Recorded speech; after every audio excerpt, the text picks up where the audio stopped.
and welcome back to Warriors Den, and here we are. We've made it. It's Super Bowl weekend, so missed you all last week. I'm sure all 8 subscribers of you and the 20 views I seem to average, I'm sure you all missed us last week, and we missed you as well. But we're back now, and here we are for the big game. So I'm going to bring Marcus in now. Well, Marcus, Hello. Here we are. It's the big one. It is, and who would have thought at the beginning of the year, the COVID year, people thought it wouldn't happen, and here we are. Yeah, here we are. Somehow, and I think I saw a stat about, I think the NFL had, a 0.08 percentage rate of COVID, I think, which is absolutely amazing, I think. So. Oh, yeah, I feel like it was pretty great all year long. There's, a team here and there that had some problems. Otherwise, it went off relatively without a hitch. Yeah. So it was really impressive. And the one team, at least the Seahawks did something good this year. They were the one team in the NFL to not have any COVID cases. So that was pretty impressive as well. Weird. So, yeah, that was weird because I know Washington and Seattle's usually kind of a hot spot. Wow. So it was weird. That's pretty cool. I don't know if you guys cheated or what, but that's, wow. Congratulations. Yeah, cheated our way right to a one-and-done playoff round. Well, you're right. True. So, all right. So Super Bowl weekend. Those of you watching, you see I got my old memento now. It seems like years ago, my Super Bowl 48 champions shirt hanging up, and got the Super Bowl hat on. Yes, I do also have a mock Super Bowl ring because I'm just extra like that. Wow. Bringing out Super Bowl weekend. I always bring it out for Super Bowl weekend because, can't seem to get back there. So when we do get back there, we decide to run stupid plays. But that's a story for another day. Well, at least you got one. At least I got one, but would like more. Wouldn't we all? All right, so, we'll get this started. So basically, it's just 2 teams to look at this week. We'll just kind of break down both teams, kind of like their strengths and weaknesses. We'll have a little something extra thrown in. Of course, we'll have Pooch Picks, Super Bowl edition of Pooch Picks. Before we do get started, we're going to kick it off with the Buccaneers. Before we do get started, I found, I like my interesting little stats and facts about games.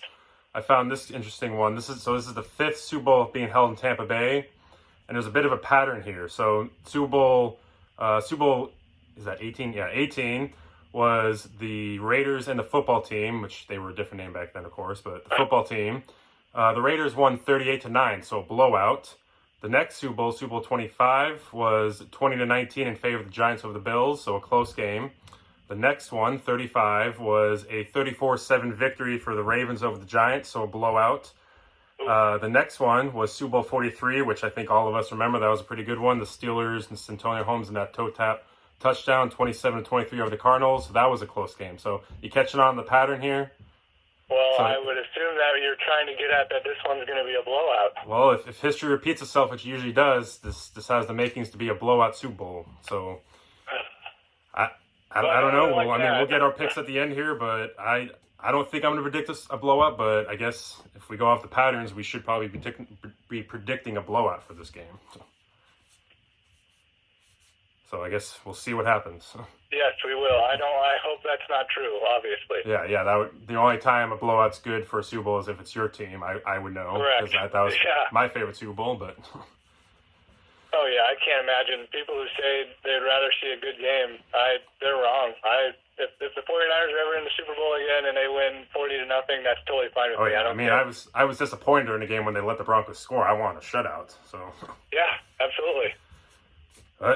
So with that, we'll jump right into it. We're going to start off with the Tampa Bay Buccaneers. So, the Buccaneers, they finished regular season 11-5 as the wild card, the 5 seed, and just decided to plow their way through the playoffs. I think this team kind of went about as I think most of us expected them. It took some time for them to gel at the beginning, mostly because, you could blame it on the COVID offseason, not really having that time to get together beforehand.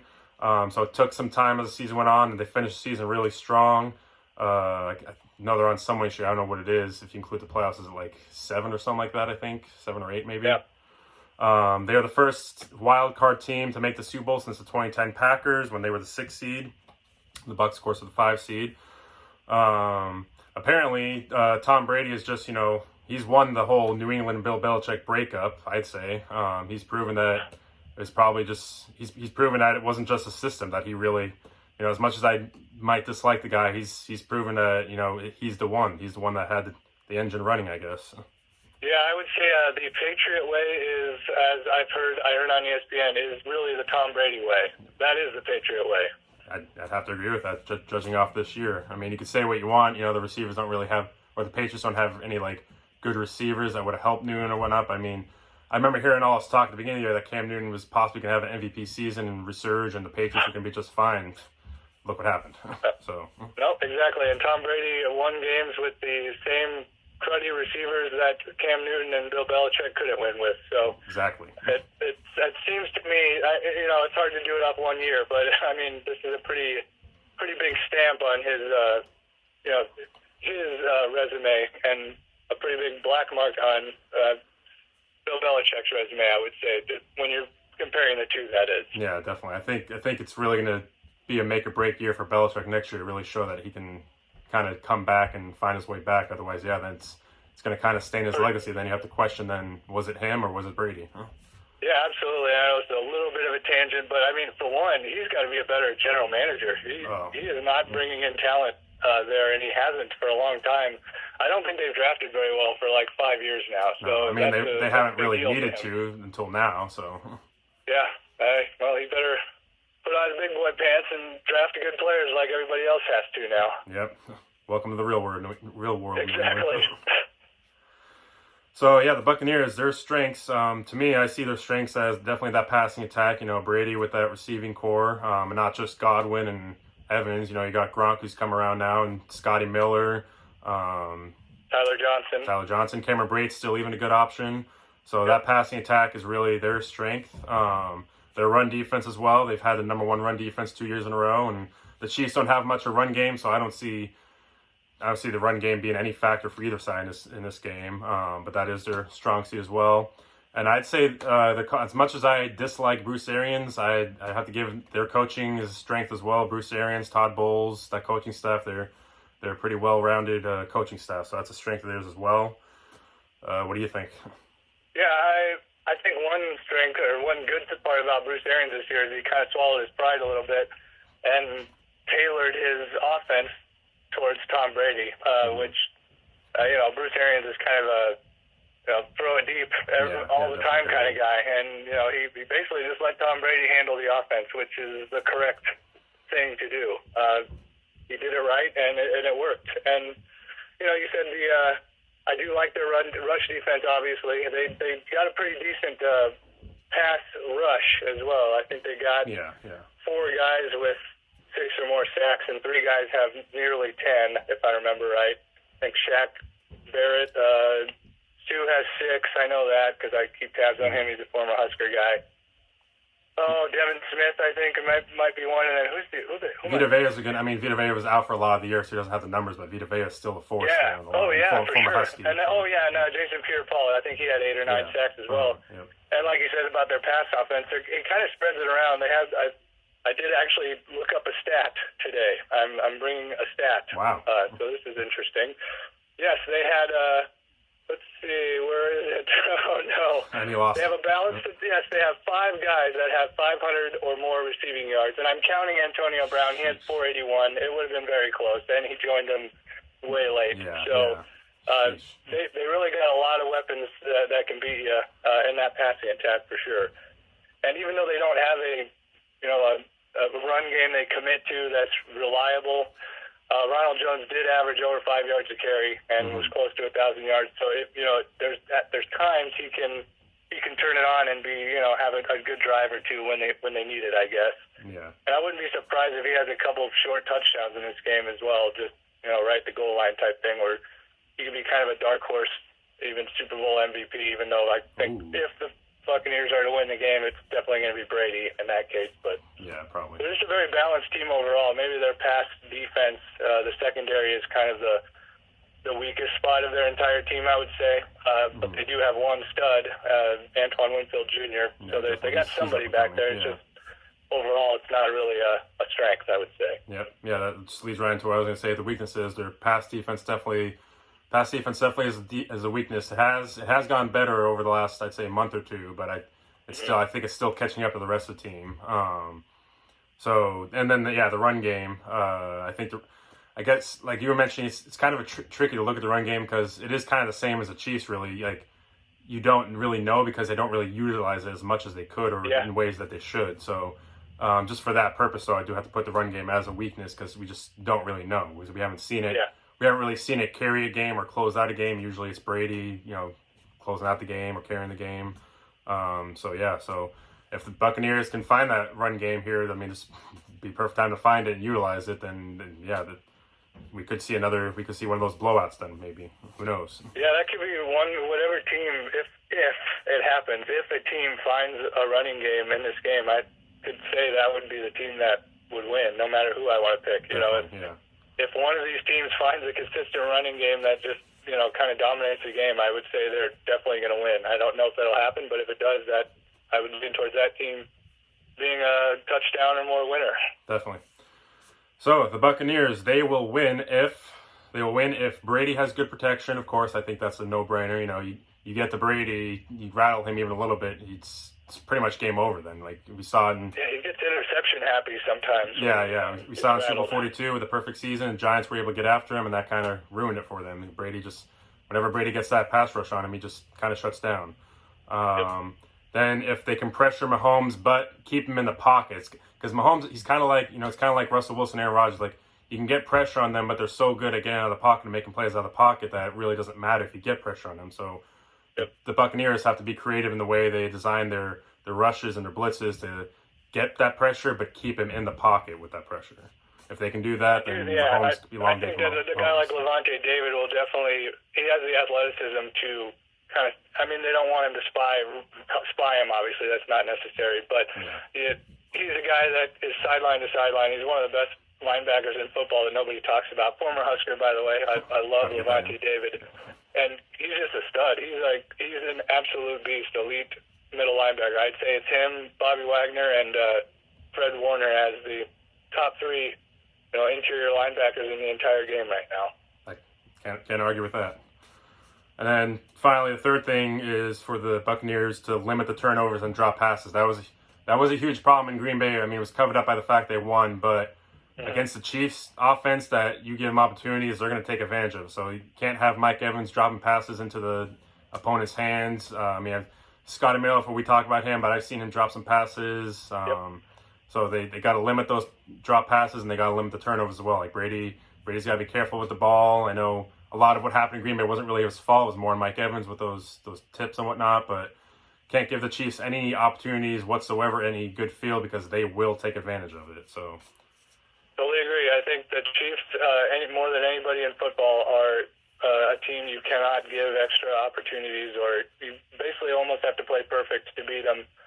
It's very rare that they have an off game. They do, or they can sometimes start off a little slow, but you got to take all advantage of any little leeway they give you, because as I know very well, they can score 20 points in 7 minutes pretty quickly. Yep.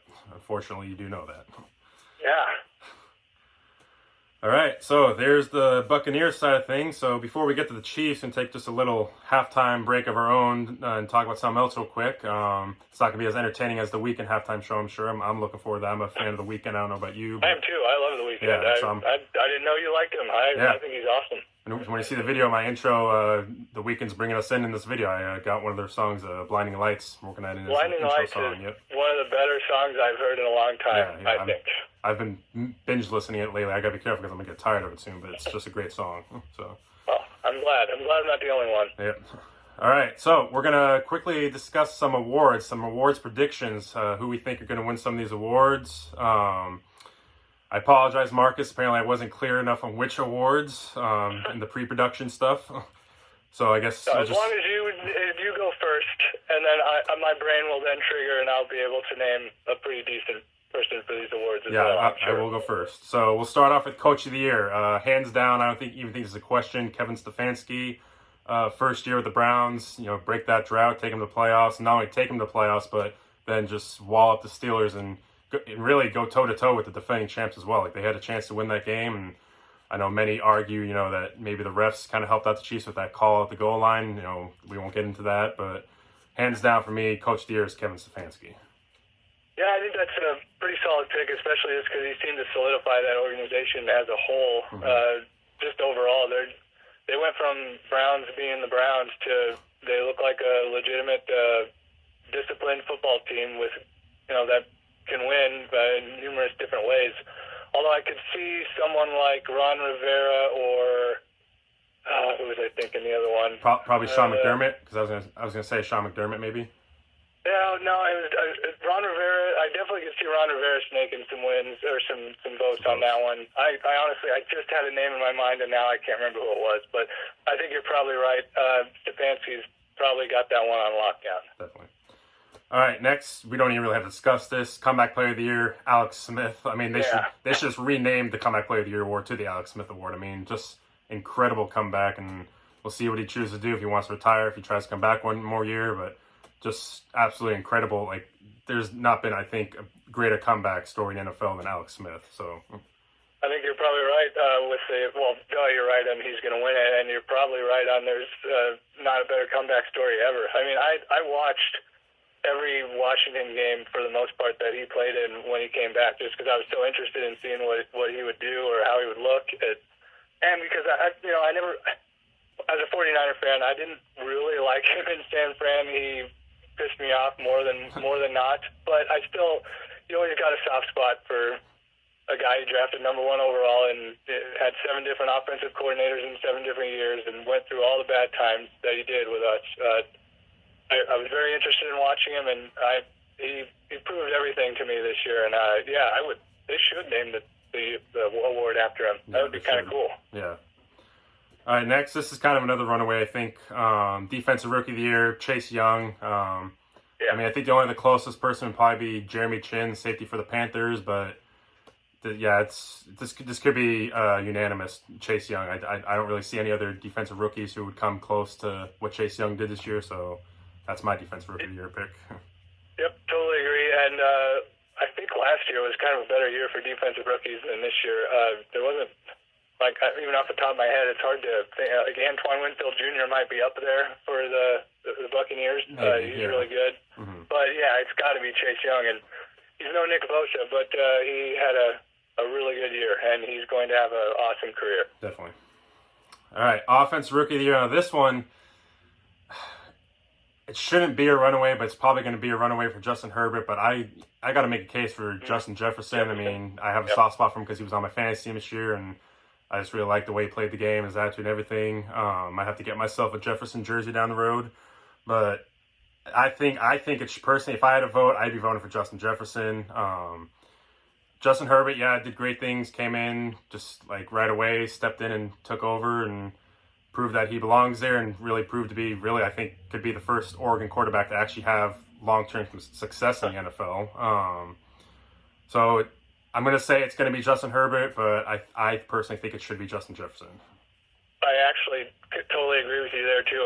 It's going to be the quarterback more than likely, and not taking nothing away from Herbert because, I thought he was going to suck. I really did. And the first pass I saw him throw, where that ball just dipped out of there, it's so effortless, and he knows what he's doing. Mm-hmm. He's accurate. What was Oregon doing with him? Because I didn't see that at Oregon. Well, they used him perfectly fine against the Huskies, I can tell you that. Well, yeah. Even the Cornhuskers played him one year, and they beat us, but I don't remember ever being like, he looks great.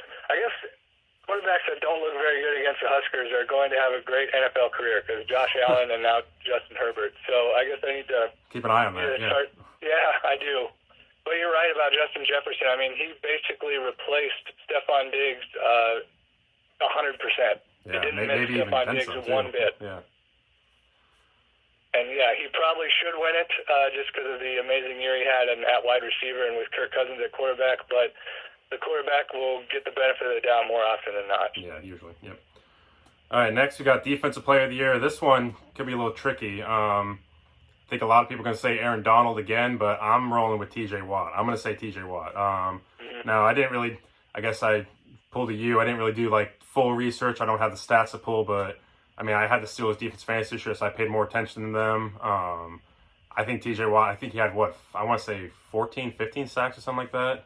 I think he had a couple definitely. I think it was 15. 15, yeah. I have a friend who's a Steelers fan, and he said that, but he could have just been saying words. Who knows? Yeah. But yeah, he talked him up all year long. So I got to hear about T.J. Watt quite a bit. So yeah, I don't know about you, but I'm going T.J. Watt for Defensive Player of the Year. Yeah, obviously, without doing much research, he would be on my short list. I do think it's going to be Aaron Donald again, just because, and maybe the voters get Aaron Donald fatigue, like LeBron fatigue or Michael Jordan fatigue. You vote for someone over and over again, and you want to give it to someone new. In my opinion, there's just no one better than Aaron Donald. Nobody affects the game more than him. He is the defensive player. I would give, if it was me, I'd give it to him. But maybe the stats jump out a little bit more for T.J. Watt. I'm going to go ahead and just go with, it's going to be Aaron Donald with his, I believe, third. This would be, I right? think so, yeah, third. I think second straight, possibly, is it? Yeah, I will go with him on this one. All right, next, Offensive Player of the Year is another hands down, like, no doubt. Derrick Henry, you rush for 2,000 yards, you're getting Offensive Player of the Year, no question. So I mean, yeah, you can make an argument for Travis Kelce, but just like I said, rush for 2,000 yards, that you kind of automatically get it then. Yeah, I can't imagine anybody would get it over Henry. I know there were some receiver at 18. Oh, Devontae Adams. I think he had 18 touchdowns. I could see him being on that short list as well. But yeah, it's just Henry's just a beast, and with those 200-yard games and just down the stretch, his domination down the stretch, it's probably going to garner some votes because of that. So I would say you're probably right. Yep. I would say Devontae Adams is up there though. All right, and then finally, MVP. So I personally think it should go to Josh Allen, but I think we all know it's going to go to Aaron Rodgers. Aaron Rodgers, yeah. Third or fourth? I want to say third. I believe third. Yeah. I think he's only got 2 right now. Yeah. So yeah, it's going to go Aaron Rodgers. Patrick Mahomes would be the next closest probably, but even that's a distant second. I think Rodgers really just pulled away at the end. So.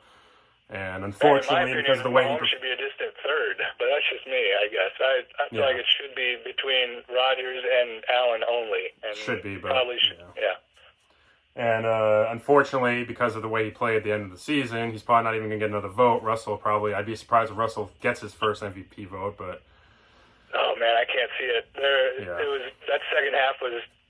He basically just wiped himself off of that list in that second half. Which I start to blame that more on Schottenheimer and Carroll, but we'll see. Yeah, I would say so. All right, so there we go. There's our awards predictions. So we'll see if we hit on any of those. I feel like we should hit on most of them. Yeah. All right, so now Kansas City Chiefs. Time to talk about the defending Super Bowl champs. So, looking to be the first team to repeat since the 2003-2004 Patriots. The last couple teams that had the chances, we had the Patriots 16-17 trying to repeat, but of course they lost to the Eagles, Nick Foles and the Eagles in the Philly special. Then, of course, the other team before that was the Seahawks and had the game in hand, but again, we won't go there. We all know what happened. The Chiefs right now, for me, I think health is a bit of a concern. I know they had a bit of a COVID scare this week, but I think everyone's good. As far as I've read, Ryan Kilgore or Eric Kilgore? Daniel Kilgore. 49ers, great. Yeah. But yes. He's going to be fine and play, it seems like, but has he really even practiced this week? That's the big question. And then I know they're not traveling until today, I think, which is just weird for a Super Bowl week that the team isn't able to be there till 2 days before, and the home team obviously is the home team, the actual home team this year. So that is weird. I didn't know that. Yeah, but at the same time, the Chiefs have overcome a lot of things this year, as any good championship football team does. So I don't think it should really impact them in any way. I think Mahomes is going to be healthier than he was against the Bills, and he still was Mahomes. So he'll be fine there. So strengths for the Chiefs. Obviously, their passing attack. Their passing attack is going to match and, outperform, really, Brady and the Bucs' passing attack. Yep. Their pass rush is a strength, I feel, which definitely can be key for them against Brady. Frank Clark and Chris Jones and the supporting cast getting pressure on Brady there. And then special teams. Special teams are always an underrated portion, especially for Super Bowls, I feel like. Go back and look at Super Bowl 44, the onside kick, surprise onside kick at the beginning.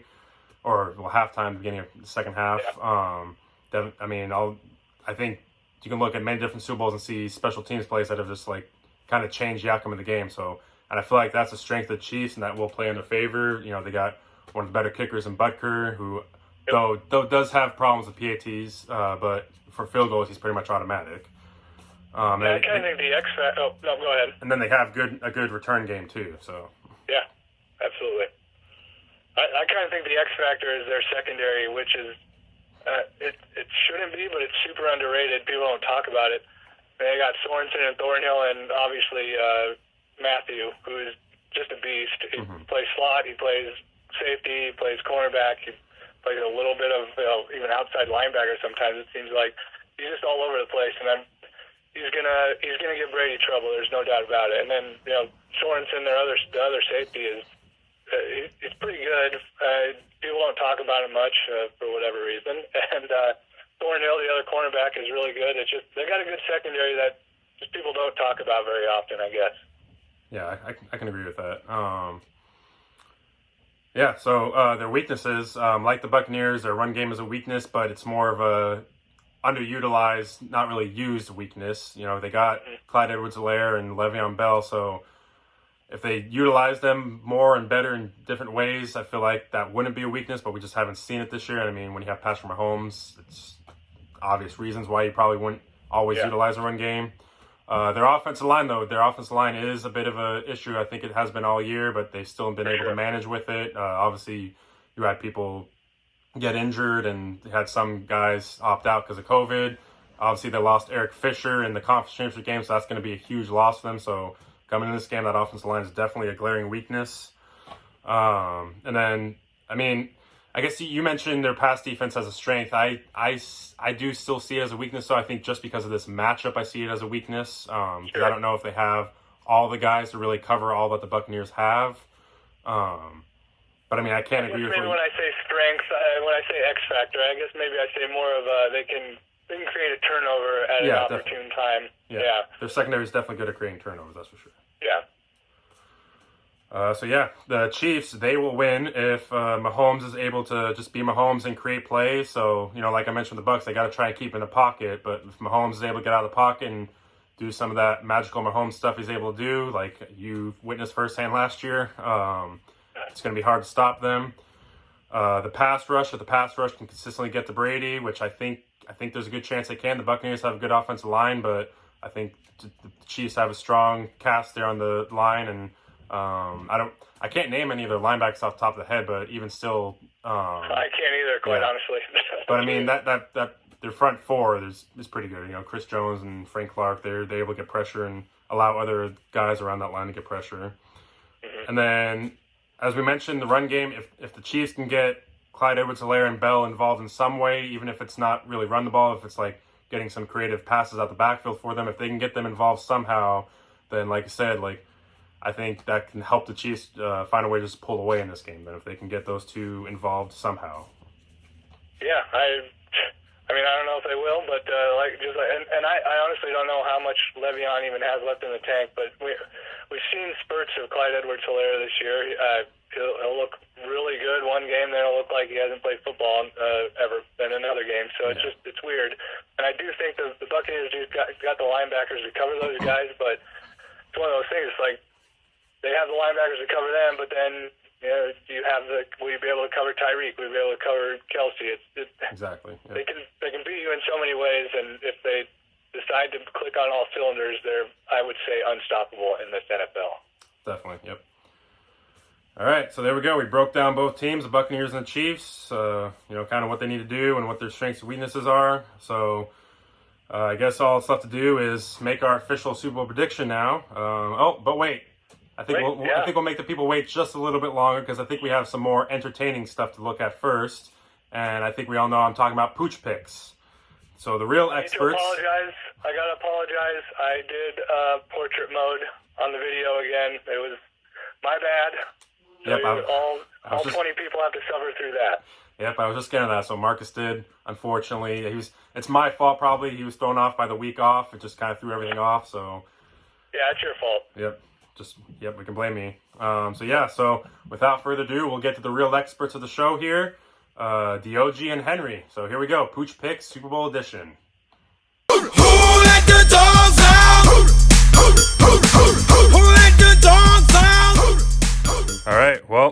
we are.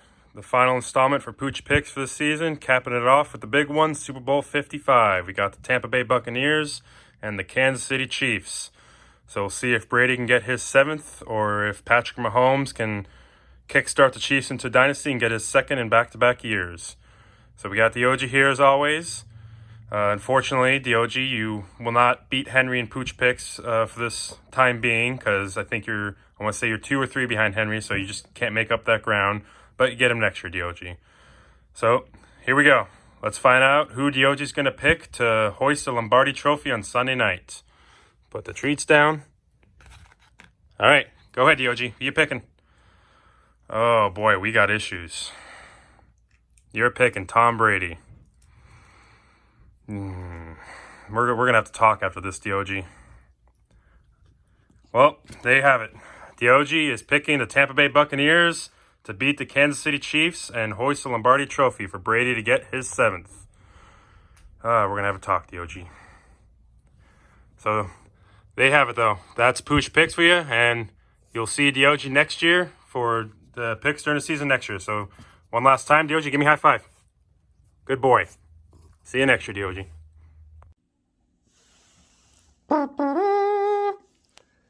What up? It's a Super Bowl edition of Pooch Picks. I got some healthy treats here for my Pooch Henry for his picking pleasures. I got B for broccoli. That's the Buccaneers. C for cucumber. That's the Chiefs. I got H for Henry. He's behind this door here. Let's see what he's got. What are you going to do? Oh! Chiefs! He's going to eat it all, but he did go for the cucumber first.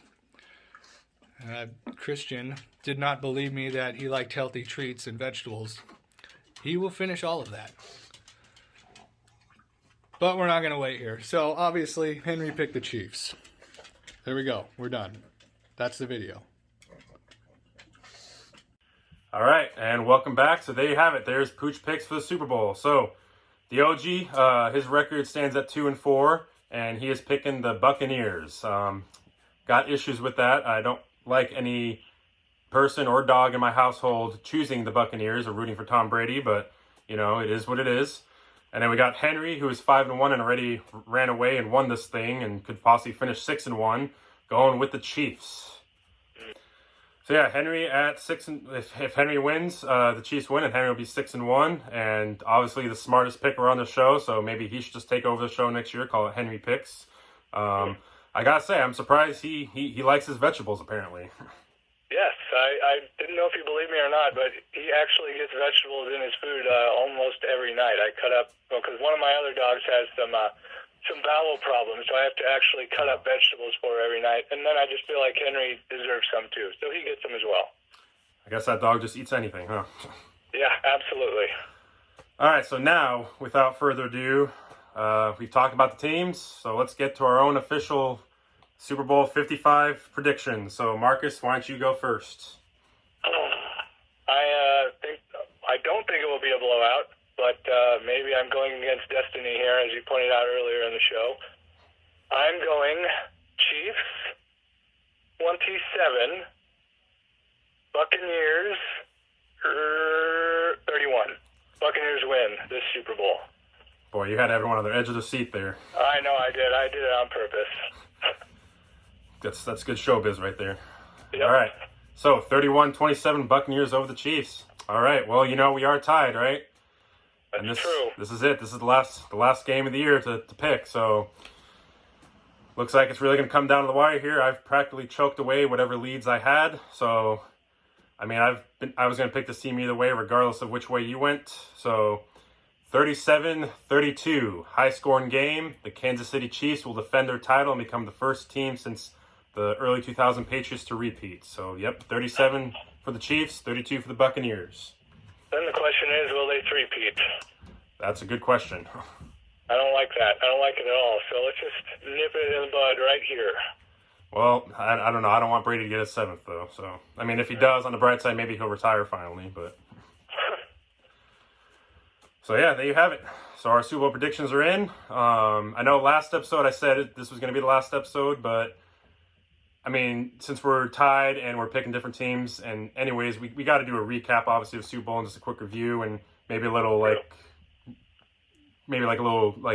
predictions and stuff that we want to see our teams do. So next week we will have one more show for all the football stuff before we kick it off into the off season and before I start focusing on my baseball podcasts. So yeah, you'll see us again. I'm gonna have to cancel some appointments now, but I'll pencil you in. All right, I wasn't aware. I hope you can squeeze me in next week. So. I'm sure. All right, so you'll see us next week. You have to deal with us one more week, unfortunately. It'll probably be sometime early in the week, maybe a Tuesday or Wednesday, so we'll see. But yeah, there you have it. So again, Marcus is taking the Tampa Bay Buccaneers 31-27, and I'm taking the Kansas City Chiefs 37-32. So we'll see what happens this weekend. I can't wait. I've been waiting with bells on, and just like I said, hopefully it's not a blowout. I want to see a good game for the last game. It's been a fun season, even though the 49ers sucked. Well, besides that, it's actually been a really good season, I would say. It has, yeah. Granted, considering everything, it's been a very fun and highly successful season. So, yep. Props to the NFL for that. Absolutely. All right, well, you take care and enjoy the game this weekend, and I will talk to you next week. Always a pleasure, as usual, and I will talk to you next time. All right, take care. Bye. You bet. Bye. All right, so there you have it. There's the Super Bowl edition of the show. Obviously, it's a bit of a longer show. I mean, Super Bowl, got to go big, go home for the Super Bowl, of course. So there you have it. So we'll see you next week, and we'll see what happens. Go Chiefs. I hope they can repeat and keep Brady from getting a 7th. So please like and share the video, hit the subscribe button, and still go Hawks.